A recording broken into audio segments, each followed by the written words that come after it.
বিএনপির চেয়ারপারসন দেশনেত্রী বেগম খালেদা জিয়া এবং বর্তমান ভারপ্রাপ্ত চেয়ারম্যান জনাব তারেক রহমান সাহেব পার্টিকুলারলি টার্গেটেড হয়েছিলেন অ্যালং উইথ থাউজেন্ডস অফ বিএনপির লিডার্স অ্যান্ড অ্যাক্টিভিস্ট।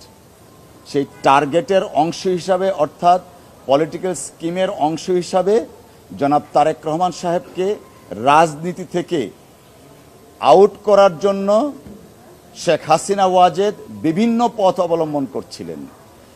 বিভিন্ন পথের মধ্যে একটা সবচেয়ে গুরুত্বপূর্ণ পথ যেটা তিনি বেছে নিয়েছিলেন মামলা করা।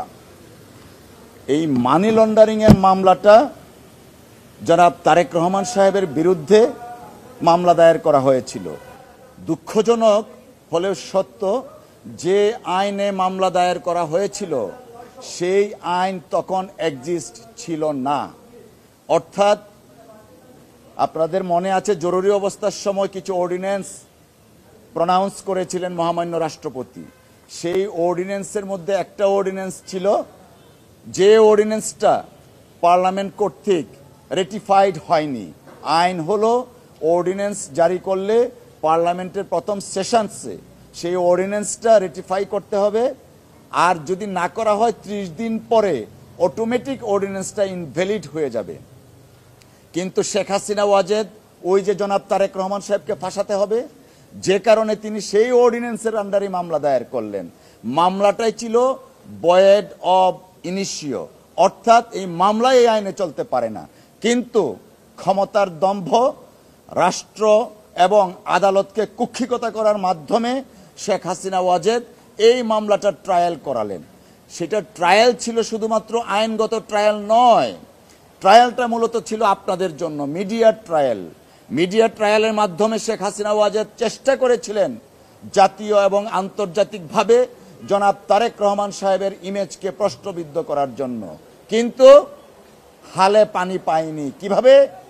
যখন এই মামলা 2011 সনের রায় হলো, সেই রায়ের ট্রায়াল কোর্টে যিনি বিচারক ছিলেন মোতাহার হোসেন সাহেব, তিনি কাগজপত্র দেখে দেখলেন কিছুই নেই জনাব তারেক রহমান সাহেবের বিরুদ্ধে, যে কারণে জনাব রহমান সাহেব বেকসুর খালাস করে দিয়েছিলেন।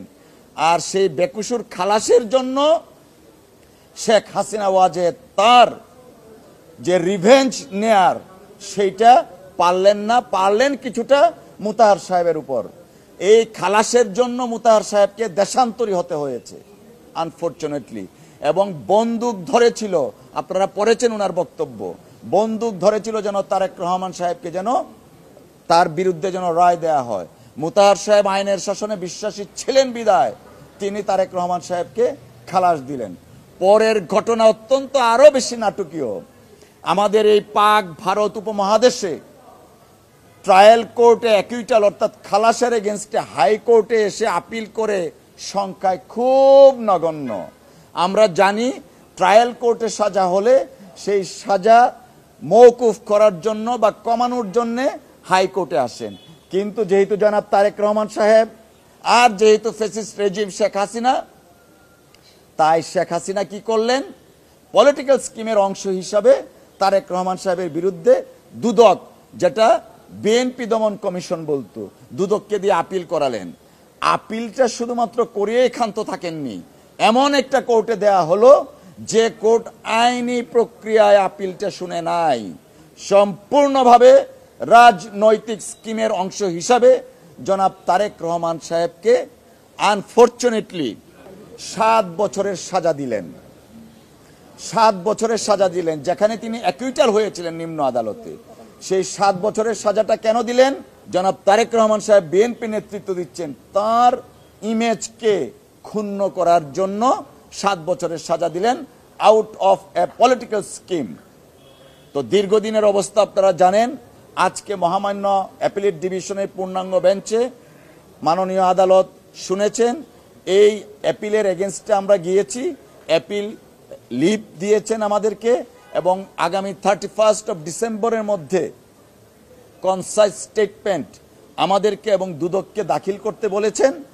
আর সবচেয়ে উল্লেখযোগ্য হচ্ছে শেখ হাসিনা ওয়াজেদ যে 7 বছরের সাজা দিয়েছিলেন সেই সাজাটা স্টে করা হয়েছে।